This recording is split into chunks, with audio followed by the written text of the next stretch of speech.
हाँ बई सज्जनों दोस्तों मित्रों अज एक होर वड्डे खलासे दे नाल तुहाडी सेवा दे विच तुहाडा अपना सेवक हाज़र है ते मेरे वल्लों तुहाडी सारियां दी सलामती होवे ते सानू अज असीं गल करांगे एक डाकू ते चोर ते बदमाश ते लुच्चे बंदे दे बारे फिर जिन्हों तुसीं जानदे हो दा नाम नईम नासर है।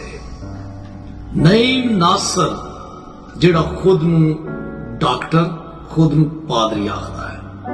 उहदी वैबसाइट दे उत्ते तुसीं देख सकदे हो कि लिखिआ फाउंडर्स पास्टर्स। अज तक ये सुनिया सी कि फाउंडर चेयरमैन हुंदा है, फाउंडर डायरैक्टर हुंदा है, फाउंडर प्रेजिडेंट हुंदा है, लेकिन पहली दफा ये सुनने च मिलिया है कि फाउंडर्स इत्थे लिखिआ है कि वो कहंदा कि मैं फाउंडर पास्टर हां।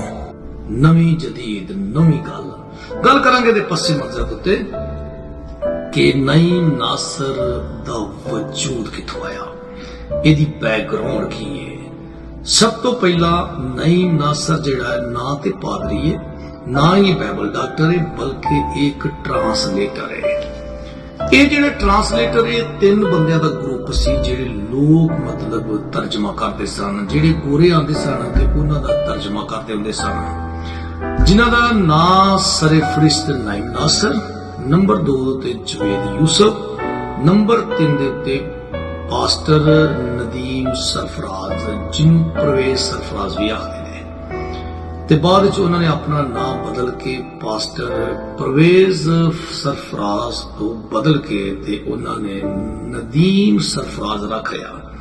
ये तिन्ने बंदे जिहड़े सन ये तिन्ने बंदे पास्टर डैनियल रफीक खोखर जिहड़े लाहौर दे ने, यूनीवर्सल गॉस्पल चर्च इंटरनेशनल दे, जिन्हां दे मुखिया बंदे कराची तो मतलब बाबा सैमुअल जट जिहड़े उन्हां दे चेयरमैन सन, उन्हां दी मिशन दे विच सन।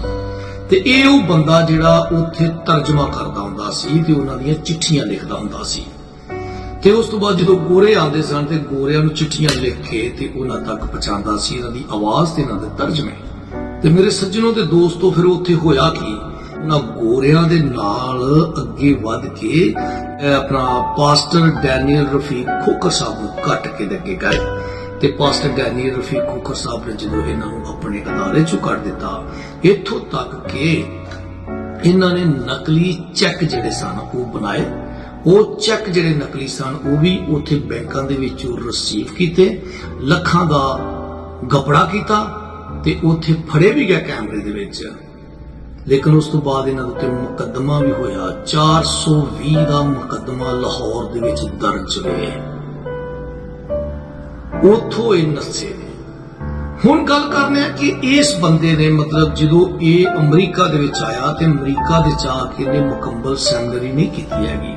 3 तो 6 महीने इन्हें ते सैलरी की, एक प्रोग्राम किया और गोरिया ने क्या गए बंदा यानी कि वाह भी वाह मसीहत का प्रचार करता गया ते उस प्रोग्राम के तहत इनू पैसा मिलिया, ये अगे चला गया और उस तो बाद एक होरी डॉक्टर बन गया। तारीख इस गल की अगवा है कि पाकिस्तान दे विच इहदा किधरे भी ऑर्डिनेशन नहीं होया हैगा।